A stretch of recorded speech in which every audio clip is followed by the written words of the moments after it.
Okay, ladies and gentlemen, today is a historical day in your life क्योंकि आज हम एक बहुत ही इंपॉर्टेंट चैप्टर पढ़ने वाले हैं which is going to be the basis or the base of the entire physics that you're going to study. Newton's laws of motion. Newton कौन था ये तो आप जानते ही होंगे. One of the greatest scientist world has ever produced और maybe the greatest scientist world has ever produced. अब देखो, अगर हम इस चैप्टर की बात करें तो हम मैकेनिक्स पढ़ रहे हैं. मैकेनिक्स जो है वो फिजिक्स का एक बहुत बड़ा ब्रांच है. इसको देखा जाए तो दो पार्ट में डिवाइड किया जा सकता है, काइनेमैटिक्स एंड डायनामिक्स.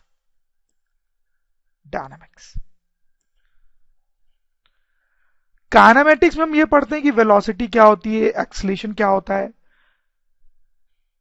इनका क्या फिजिकल मीनिंग होता है. डायनेमिक्स में हम पढ़ते हैं कॉज ऑफ मोशन. मतलब कि अगर एक ऑब्जेक्ट कांस्टेंट वेलोसिटी से मूव कर रहा है तो वो क्यों कर रहा है, अगर किसी ऑब्जेक्ट के पास एक्सीलरेशन है तो वो क्यों है, उन सबका कॉज पढ़ते हैं इस डायनामिक्स में. ये जो टॉपिक है इसने साइंटिस्ट लोग को बहुत परेशान किया. फिर 17th सेंचुरी में जाके ग्रेट न्यूटन आए. उन्होंने अपने कुछ लॉज दिए जिनको बोला जाता है न्यूटन्स लॉज ऑफ मोशन. उन लॉज से इस टॉपिक पे बहुत रोशनी पड़ी, ये टॉपिक बहुत अच्छे से एक्सप्लेन हुआ. तो वही जो न्यूटन के लॉज हैं वो हम इस चैप्टर में पढ़ने वाले हैं. लोअर क्लासेस में आपने इन लॉज के बारे में थोड़ा सा पढ़ा भी होगा और हम बहुत डिटेल में देखेंगे इन लॉज को. लेकिन न्यूटन के जो लॉज हैं उनको समझने के लिए फोर्स को समझना बहुत इंपॉर्टेंट है. फोर्स को समझना कि फोर्स क्या चीज है. फोर्स वर्ड को हम डे टू डे लाइफ में हमेशा सुनते हैं और हमें मोर लेस इसका मतलब भी पता है. फिर भी थोड़ा सा हम इसको देखेंगे कि फोर्स क्या होता है. फिर we will see what are Newton's laws of motion. So let's talk about force a bit. First point is that force is a push or a पुल. जैसे आप देखो, यहां पे ये जो आदमी है वो फोर्स लगा रहा है दरवाजे पे और पुश कर रहा है. यहां पे जो आदमी है वो दरवाजे पे फोर्स लगा रहा है, पुल कर रहा है. तो फोर्स पुश हो सकता है या फिर pull. Next point is both living and non living things can apply force. कई बार लोग ऐसे कंफ्यूज हो जाते हैं कि सिर्फ लिविंग थिंग्स ही फोर्स लगा सकता है. ऐसा नहीं है, नॉन लिविंग थिंग्स भी फोर्स लगा सकता है. जैसे ये जो एग्जांपल मैंने आपको दिया उसमें आदमी फोर्स लगा रहा था, आदमी लिविंग थिंग था. जैसे ये एग्जांपल आप देखो, हवा चल रही है तो इन पत्तों पे इधर फोर्स लग रहा है. हवा फोर्स लगा रही है. हवा कैसी है, नॉन लिविंग थिंग है. तो ऐसे न्यूमरस एग्जांपल्स है जिसमें नॉन लिविंग थिंग भी फोर्स लगा सकती है. The next point is which is the most important point, when force acts two objects are involved. जब फोर्स लगता है तो दो ऑब्जेक्ट इन्वॉल्व होते हैं हमेशा. अब देखो इन एग्जांपल में भी आप देख सकते हो, यहां विंड ने फोर्स लगाया किस पे, ट्री पे. तो दो ऑब्जेक्ट इन्वॉल्व, विंड जिसने फोर्स लगाया, ट्री जिस पे फोर्स लगा. यहां पे भी देखो आदमी और डोर दोनों इन्वॉल्व है. आदमी जिसने फोर्स लगाया और ये डोर जिस पे फोर्स लगा. तो when force acts two objects are involved, one which applies force,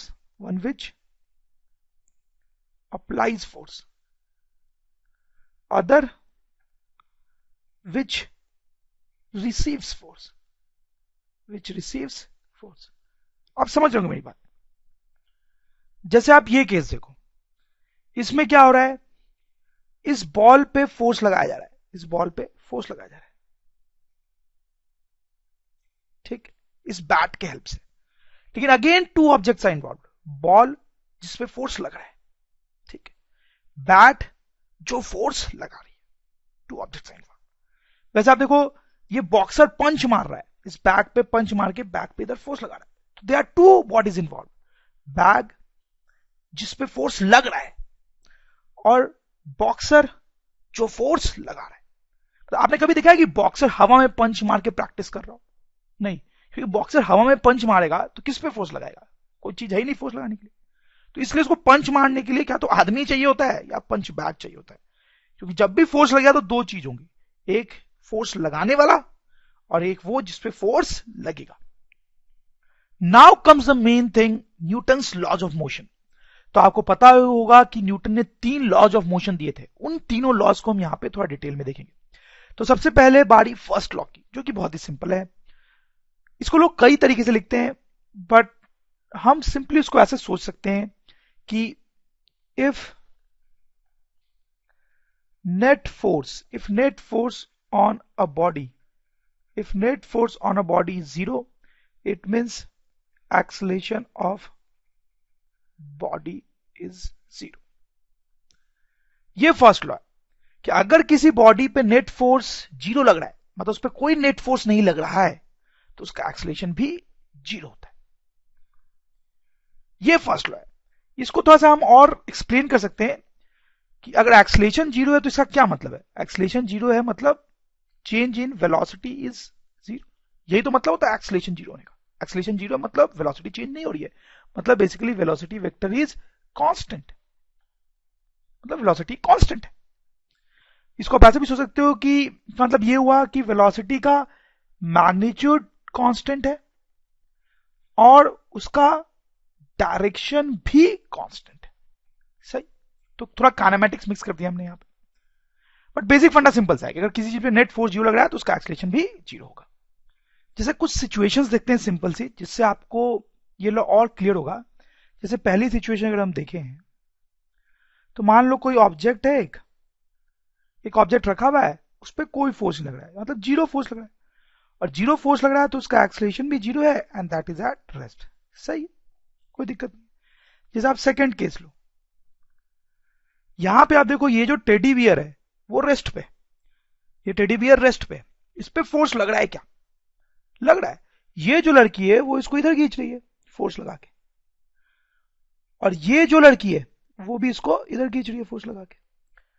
लेकिन ये दोनों लड़कियां इक्वल अमाउंट का फोर्स लगा रही है, ये जितना फोर्स इधर लगा रही है वो इतना फोर्स इधर लगा रही है, जिसके कारण इस पे नेट फोर्स जो है वो जीरो हो गया है। नेट फोर्स जीरो हो गया है इसलिए एक्सलेशन जीरो है and object is also at rest as you can see. तो मैं आपको यह बताना चाहता हूं कि net force that is important. ये दोनों सिचुएशन न्यूटन्स फर्स्ट लॉ के अकॉर्डिंग सेम है। यहां पे फोर्स जीरो लग रहा है और यहां पे नेट फोर्स जीरो लग रहा है, दोनों एक ही बात है हमारे लिए। इनफैक्ट हमारे लिए नेट फोर्स इंपॉर्टेंट है, नेट फोर्स दोनों ही केस में जीरो लग रहा है। तीसरी सिचुएशन देखो, वो कई बार कंफ्यूजिंग होती है। जैसे कि सपोज करो एक ऑब्जेक्ट है, वो आगे जा रहा है विथ वेलोसिटी ऑफ 2 मीटर पर सेकेंड, कांस्टेंट वेलोसिटी से जा रहा है, वेलोसिटी चेंज नहीं हो रही इसकी, और स्ट्रेट लाइन में मूव कर रहा है, ऐसे स्ट्रेट लाइन में कांस्टेंट वेलोसिटी से आगे जा रहा है। अगर ऐसा हो रहा है तो इसका मतलब यह है कि इस ऑब्जेक्ट पे भी नेट फोर्स जीरो लग रहा होगा, इस ऑब्जेक्ट पे भी नेट फोर्स जीरो लग रहा होगा। क्योंकि अगर नेट फोर्स जीरो होगा तो इसका मतलब होगा कि एक्सलेशन जीरो है, एक्सलेशन जीरो है मतलब वेलोसिटी वेक्टर कांस्टेंट है। वेलोसिटी वेक्टर कांस्टेंट होने का मतलब है उसका मैग्नीट्यूड कांस्टेंट है और डायरेक्शन भी कांस्टेंट है। तो पॉइंट इज इंपॉर्टेंट। कुछ लोगों को लगता है कि अगर ऑब्जेक्ट चल रहा है तो मतलब उस पर फोर्स लग रहा है। नो, ऐसा सही नहीं है। जैसा आप देख सकते हो इस केस में ऑब्जेक्ट चल रहा है, तभी भी उस पर फोर्स कितना है? जीरो।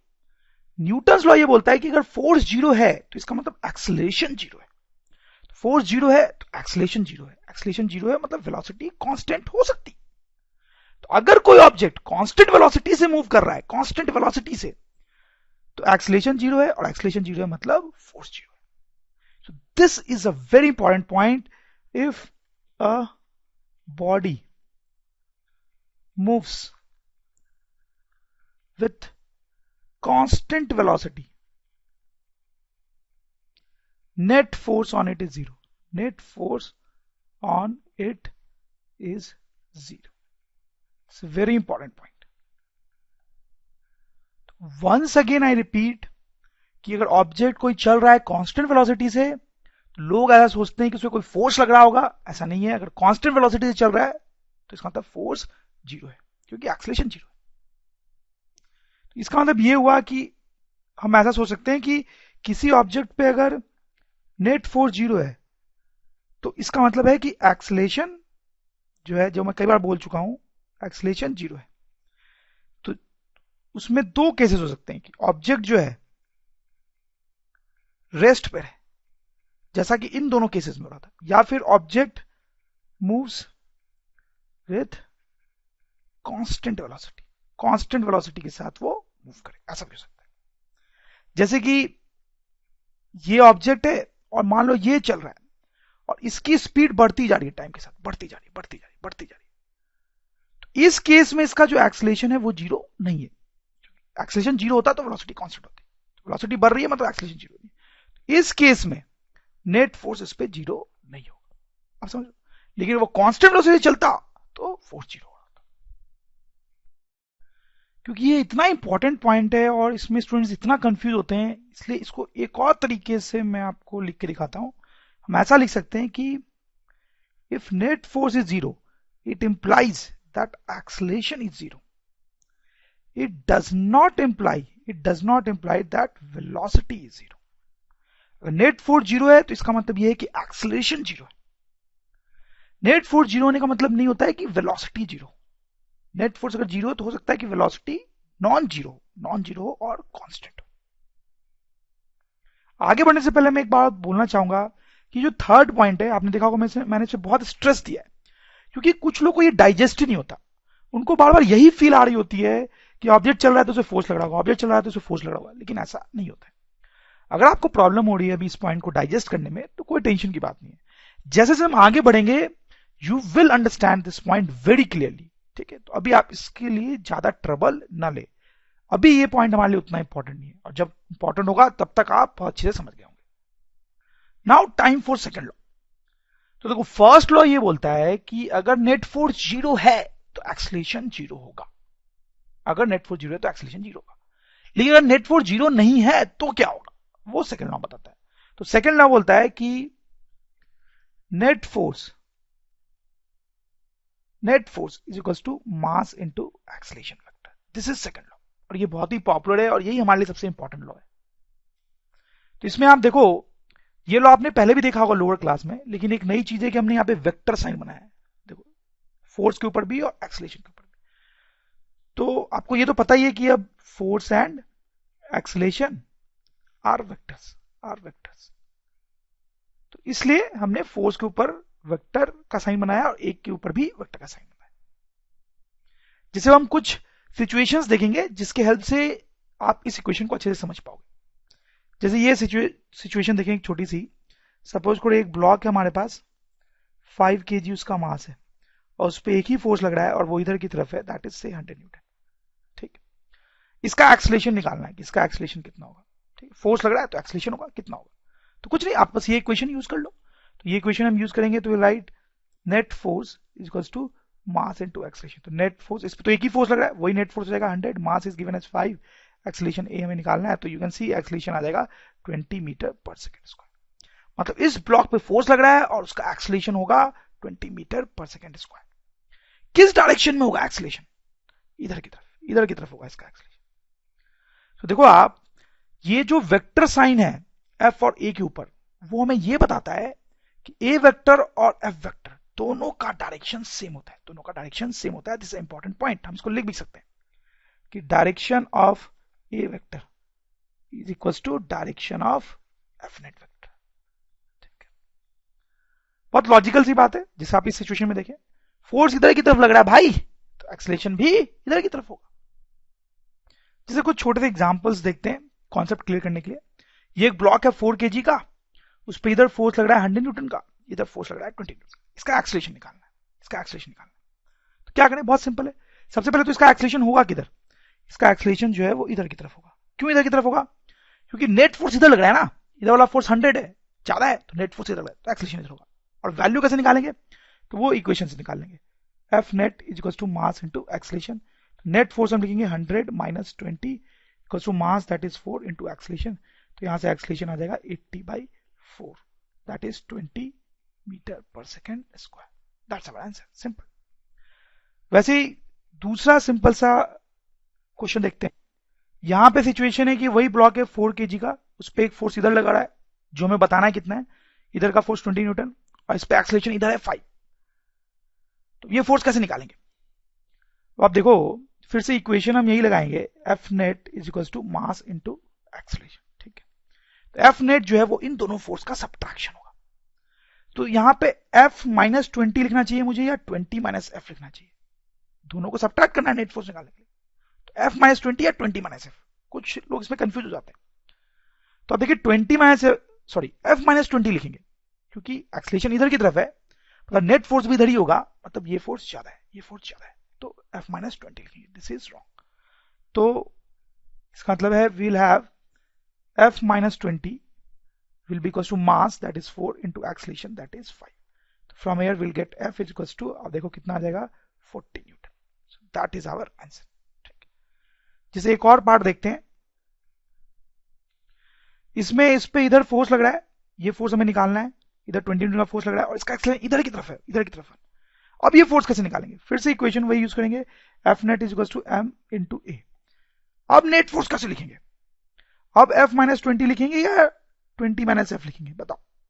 अब देखो एक्सेलरेशन इधर की तरफ है, इधर की तरफ है, उधर 20 ज्यादा है और एफ कम है, क्योंकि नेट फोर्स भी इधर होना चाहिए, तो 20 ज्यादा है, तो यहाँ पे 20 माइनस एफ लिखेंगे, दिस इज रॉन्ग। तो will write like this, 20 minus F is equal to mass that is 4 into acceleration that is 1। तो यहां से आप देखो आएगा 20 minus 4 equal to force, means force is 16 newton, that is our answer. इस तरीके से कुछ इस फॉर्मूले का यूज होता है। लेट्स डू दिस क्वेश्चन, यहां पे एक 5 kg का ब्लॉक है, उस पे इधर एक फोर्स लग रहा है एंगल पे 100 न्यूटन का, और इधर एक फोर्स लग रहा है वो भी एंगल पे 100 न्यूटन का, और ये एंगल्स भी दिए हुए। इस ब्लॉक का एक्सेलरेशन बताना है। अब देखो जब भी एक्सेलरेशन बताना होगा आपको तो न्यूटन्स लॉ यूज होगा, क्योंकि न्यूटन के सेकेंड लॉ में एक्सेलरेशन आता है, F equals to ma is acceleration. लेकिन यहां पे न्यूटन सेकेंड लॉ को लगाना थोड़ा डिफिकल्ट है क्योंकि फोर्सेस एंगल पे लग रहे हैं। तो क्या करें हम, तो जब भी फोर्सेस ऐसे टेढ़े मेढ़े हो, एंगल पे लग रहे हो, तो फोर्सेस का कंपोनेंट करना पड़ता है, फोर्सेस का, जो हमने वेक्टर वाले चैप्टर में पढ़ा था। तो यहां पे इन दोनों फोर्सेस का हम कंपोनेंट करेंगे, इस डायरेक्शन के लॉन्ग और वर्टिकल डायरेक्शन के लॉन्ग, इन दोनों डायरेक्शन के लॉन्ग फोर्सेस का कंपोनेंट करेंगे। तो इसका अगर हम कंपोनेंट करेंगे, आप देखो इसका पहले हॉरिजॉन्टल डायरेक्शन में कितना आएगा, ये एंगल 60 है, तो ये कितना आएगा, इधर की तरफ फोर्स कितना आएगा, कंपोनेंट आना चाहिए आपको, हमने पढ़ा भी था, अगर आपको याद नहीं है तो वेक्टर्स का वीडियो थोड़ा रिकॉल करें, उसको फिर से देखें।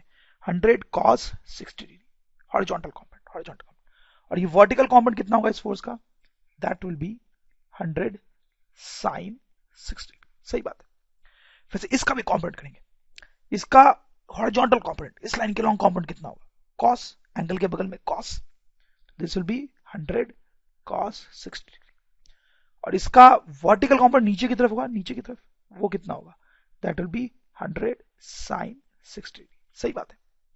अब आप देखो कि ये फोर्सेस इफेक्टिवली, ये 4 फोर्सेस इफेक्टिवली इस पे लग रहे हैं, इन चारों का अब नेट सम निकालना पड़ेगा, नेट फोर्स निकालना पड़ेगा इस ब्लॉक पे। तो अब वर्टिकल डायरेक्शन में देखो, वर्टिकल डायरेक्शन में ऊपर ये जितना फोर्स लग रहा है, नीचे उतना ही फोर्स लग रहा है, यानी वर्टिकल डायरेक्शन में नेट फोर्स क्या हो गया, 0, यानी वर्टिकल डायरेक्शन में कोई फोर्स नहीं लग रहा है। और हॉरिजॉन्टल डायरेक्शन में ये दोनों फोर्सेस क्या हो जाएंगे, ऐड, तो नेट फोर्स कुछ इधर लग रहा होगा, और वो होगा 2 times 100 cos 60 degree, that will come out to be 2 into 100 into cos 60 is half, this is 100 newton. तो यानी कि इस ब्लॉक पे नेट फोर्स इधर की तरफ 100 न्यूटन लग रहा है। तो देखो हमने क्या किया, ये काम आपको इस चैप्टर में बहुत बार करना पड़ेगा, इस चैप्टर में नहीं, आगे वाले चैप्टर्स में भी।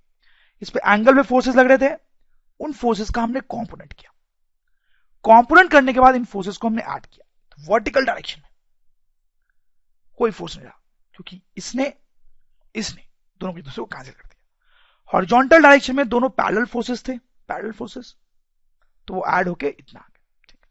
ये दोनों जो थे वर्टिकल वाले, वो एंटी पैरेलल थे, एक्चुअली एंटी पैरेलल, तो कैंसिल कर दिया उन्होंने। तो एनीवेज फाइनली नेट फोर्स इतना आ गया 100। अब तो इसका एक्सेलरेशन निकालना बहुत ही आसान है, यू कैन अंडरस्टैंड कि इसका एक्सेलरेशन ऑब्वियसली इधर ही होगा, क्योंकि नेट फोर्स भी इधर है, और कितना होगा वो फॉर्मूले से निकल जाएगा, net force equals to mass into acceleration. Net force is 100, mass is 5 kg, and acceleration हमें निकालना है। तो आप देखो एक्सेलरेशन कितना आ जाएगा, 100/5, that is clearly 20 meter per second square, and that is our answer. देखो ये क्वेश्चन देखते हैं। ये एक 5 kg का ब्लॉक है, उस पर एक फोर्स F ऊपर लग रहा है, 100 न्यूटन का फोर्स एक नीचे लग रहा है, और ऐसे एंगल पे एक फोर्स लग रहा है एक और 100 न्यूटन का, और इस ब्लॉक का एक्सलेशन दिया हुआ है आगे तरफ ए। क्वेश्चन है कि F और A निकालना है, F और A। ठीक है, कैसे अप्रोच करेंगे? देखो ये जो क्वेश्चंस मैं आपको करा रहा हूं, अगर आप इसको ध्यान से देख लेंगे ना तो ये चैप्टर आगे आपको बहुत स्मूथ लगेगा। अभी शुरू में थोड़ा डिफिकल्ट लग सकता है, बट ये थोड़ा सा पार्ट आप कर लेंगे तो आगे बहुत स्मूथ हो जाएगा। एनीवेज नाउ एफ और ए कैसे निकालेंगे? सो आप देखो यहां पे भी टेढ़े मेढ़े फोर्सेस लग रहे हैं, तो इन फोर्सेस को हमें क्या करना पड़ेगा? कॉम्पोनेंट। ठीक, तो इस फोर्स को हम यहां पे कॉम्पोनेंट करेंगे सॉल्व करने के लिए। इसको कॉम्पोनेंट करेंगे तो क्या होगा? एक फोर्स ऐसा आएगा और एक फोर्स ऐसा आएगा। सही बात है। ये फोर्स कितना होगा? This will be 100 cos 53 degree. सही बात है। और ये फोर्स कितना हो जाएगा? This will be 100 sin 53 degree. Okay, this will come out to be 100 into cos 53 होता है 3/5। ये सब बिल्कुल याद होना चाहिए आपको। ये आ जाएगा 60। और 100 sin 53 डिग्री कितना होगा? This will be 100 sin 53 is I think 4/5, तो ये सॉल्व करने पर जाएगा 80। ठीक, तो ये हमने इसका कॉम्पोनेंट कर लिया। लेकिन क्या होता है, कॉम्पोनेंट करने के बाद ये डायग्राम बहुत गंदा हो गया, तो हम रीड्रॉ कर लेते हैं। तो रीड्रॉ करना चाहिए, उससे क्या होता है, गलती नहीं होती है। तो अब देखो इधर ये फोर्स लग रहा है, ये फोर्स कितना? 60 का।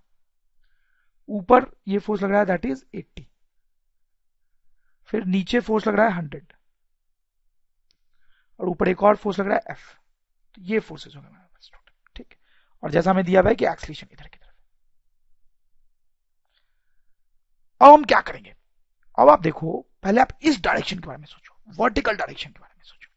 वर्टिकल डायरेक्शन, देखो आप ध्यान से देखना, वर्टिकल डायरेक्शन। इस डायरेक्शन में तो कोई एक्सलेशन है नहीं, एक्सलेशन दिया हुआ है कि इस डायरेक्शन में। इस वर्टिकल डायरेक्शन में कोई भी एक्सलेशन नहीं है, तो वर्टिकल डायरेक्शन में एक्सलेशन है 0। तो अगर इस डायरेक्शन में कोई एक्सलेशन नहीं है तो इस डायरेक्शन में नेट फोर्स भी क्या होना चाहिए? 0। तो वर्टिकल डायरेक्शन में नेट फोर्स 0 होना चाहिए। इस डायरेक्शन में नेट फोर्स 0 कब होगा? वो तब होगा जब 40 plus 80, sorry F plus 80 equals to 100। तो इन दोनों का सम ऊपर की तरफ जो है शुड बी 100। तो क्या होगा, ये फोर्स दोनों मिलके इसको कैंसिल कर देंगे, तो F प्लस 80 शुड बी 100, जहां से क्लियरली आ जा रहा है कि F इक्वल्स टू 20 न्यूटन। ठीक, तो F निकालना था, वो तो हो गया। अब A कैसे निकालेंगे? A के लिए आप हॉरिजॉन्टल डायरेक्शन में एनालिसिस करो। हॉरिजॉन्टल डायरेक्शन में, हॉरिजॉन्टल डायरेक्शन, हॉरिजॉन्टल डायरेक्शन में एक्सेलरेशन है, मतलब इधर फोर्स भी होगा। इस एक्सेलरेशन को निकालने के लिए आप न्यूटन सेकंड लॉ यूज कर लो। So that is net force is equal to mass into acceleration. इस डायरेक्शन में net force is clearly 60, mass दिया हुआ है 5, एक्सेलरेशन ए हमें निकालना है, तो acceleration is 60/5, that is 12 metre पर सेकेंड स्क्वायर। तो इस तरीके से क्वेश्चन सॉल्व हो गया हमारा। तो इसमें इस क्वेश्चन में इंपॉर्टेंट पॉइंट जो मैं आपको सिखाना चाहता था वो ये था कि इस डायरेक्शन का एनालिसिस हमने अलग किया और इस डायरेक्शन का एनालिसिस हमने अलग किया। Let's do this one, this will be slightly complicated. इसमें ये ब्लॉक है 5 kg का, जो आप देखो इस इंक्लाइंड प्लेन पर रखा हुआ है। इंक्लाइंड प्लेन का मतलब समझे आप, inclined plane, this inclined plane, तो नाम से क्लियर है, मतलब टेढ़ा प्लेन, टेढ़ा प्लेन। उस पे ये ऑब्जेक्ट रखा हुआ है, उस पे 100 न्यूटन का फोर्स नीचे लग रहा है और F अमाउंट का फोर्स ऊपर लग रहा है, और इसका एक्सेलरेशन दिया हुआ है कि इधर है। हमें बताना है कि F की वैल्यू कितना है और एक्सेलरेशन की वैल्यू कितना है। क्या करेंगे? तो आप देख सकते हैं फोर्सेस टेढ़े मेढ़े लग रहे हैं, उनका कॉम्पोनेंट करना पड़ेगा। लेकिन यहां पे मैं आपको एक बहुत इंपॉर्टेंट चीज बताना चाहता हूं जो कि आगे भी क्वेश्चन सॉल्व में आपकी बहुत मदद करेगी। मैं लिख देता हूं उस चीज को। That thing is when we resolve forces, when we resolve forces, we should do it so that final forces are either parallel or either perpendicular or parallel to acceleration vector। ध्यान दें क्या लिखा गया है, when we resolve forces we should do it so that final forces are इधर perpendicular और parallel to a vector. मतलब हम जब फोर्सेस को रिजॉल्व कर रहे हैं, उनका कंपोनेंट कर रहे हैं, तो वो इस तरीके से किया जाना चाहिए ताकि फाइनली फोर्सेस एक्सीलरेशन के क्या तो पैरेलल हो, क्या तो एक्सीलरेशन के पैरेलल हो, या फिर परपेंडिकुलर। ध्यान दें आप, फोर्सेस का कंपोनेंट ऐसे करना चाहिए ताकि कंपोनेंट करने के बाद फाइनली फोर्सेस क्या तो एक्सीलरेशन के पैरेलल हो या उसके परपेंडिकुलर। अब आप देखें, इस फोर्स की बात करते हैं। मैं बोल रहा हूं कि इसको कंपोनेंट करने की जरूरत नहीं है। No need to do component, no need for component. क्यों? अब देखो, ये जो फोर्स है वो ऑलरेडी एक्सीलरेशन के परपेंडिकुलर है, ये ऑलरेडी परपेंडिकुलर है, मतलब इसको कंपोनेंट करने की कोई जरूरत नहीं है। इस फोर्स को आप देखें, क्या ये एक्सीलरेशन के पैरेलल या परपेंडिकुलर है? नहीं है। आपको दिख रहा होगा, ना ये पैरेलल है ना परपेंडिकुलर। तो ये जो फोर्स है इसको हम कंपोनेंट करेंगे, इसको कंपोनेंट करेंगे। ठीक है, मतलब शायद आपको पहले लग रहा होगा कि इसको कंपोनेंट करते हैं, बट इसको हम कंपोनेंट नहीं कर रहे हैं क्योंकि ऑलरेडी एक्सीलरेशन के परपेंडिकुलर। और इसको कंपोनेंट करेंगे क्योंकि ना ये पैरेलल है ना परपेंडिकुलर एक्सीलरेशन। अब आप देखो, इसको कंपोनेंट करेंगे कैसे हम। एक इस लाइन के लॉन्ग जो कि ए के पैरेलल है, और एक उसके परपेंडिकुलर के लॉन्ग, ऐसे। तो सबसे पहले आप ये एंगल निकालो, ये एंगल कितना होगा। अब देखो, ये 37 है और ये 90 है, तो ये एंगल कितना होगा? बहुत क्लियर है, ये जो एंगल होगा that will be 90 degree minus 37 degree, which will come out to be 53 degree. तो ये एंगल हमें पता चल गया, दिस इज 53 डिग्री। अब इस फोर्स का कंपोनेंट इस लाइन के लॉन्ग कैसे करेंगे आपको समझ में आ रहा होगा। ये इसका एक कंपोनेंट होगा इस लाइन के लॉन्ग, और ये इसका एक कंपोनेंट होगा इस लाइन के लॉन्ग, ऐसे कुछ।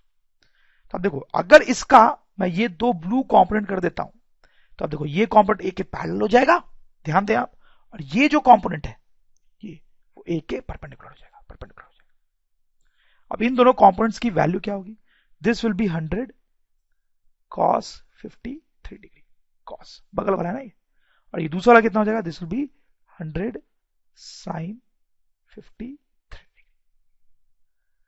अब क्योंकि ये डायग्राम थोड़ा कंपोनेंट करने से कॉम्प्लिकेटेड दिख रहा है, इसलिए मैं इसको रीड्रॉ करना चाहूंगा।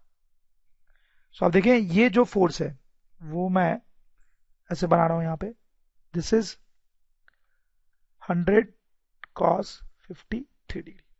ये जो फोर्स है वो ऐसे परपेंडिकुलर डायरेक्शन में, ऐसे, दिस इज 100 sin 53 डिग्री, ये दोनों फोर्स। और ये जो F लग रहा था इस पे, वो ऊपर की तरफ ऐसे, सही बात है। और जैसा कि हमें दिया हुआ है एक्सीलरेशन जो है वो इस डायरेक्शन में, तो आप देख सकते हो कि अब सारे फोर्सेस कंपोनेंट करने के बाद क्या तो एक्सीलरेशन के पैरेलल है या उसके परपेंडिकुलर। अब क्या करें हम? इस डायरेक्शन में एनालिसिस करो, इस डायरेक्शन में, इस डायरेक्शन में। तो इस डायरेक्शन में आप देखो कोई एक्सीलरेशन नहीं है, एक्सीलरेशन दिया हुआ है कि इस डायरेक्शन में, यानी इस डायरेक्शन में कोई एक्सीलरेशन नहीं है। तो इस डायरेक्शन में नेट फोर्स भी क्या होना चाहिए? 0। तो इस डायरेक्शन में नेट फोर्स 0 होना चाहिए क्योंकि एक्सीलरेशन नहीं है। तो इस डायरेक्शन में नेट फोर्स 0 कब होगा? जब ये फोर्स और ये फोर्स एक दूसरे को कैंसिल कर देंगे। मतलब हमारे पास इक्वेशन आ जाएगी F equals to 100 sin 53 degree. इसको सॉल्व कर लेंगे, sin 53 degree 4/5, this is 80 newton, 80 newton. तो F की वैल्यू आ गई हमारे पास 80 न्यूटन, जो हमें निकालनी थी। A की वैल्यू कैसे निकालेंगे? अब देखो, उसके लिए आप न्यूटन लॉ लगाओ इस डायरेक्शन, जिस डायरेक्शन में एक्सीलरेशन है उस डायरेक्शन में आप न्यूटन लॉ लगाओ। तो वहां पे लगाएंगे हम F net is equals to mass into acceleration.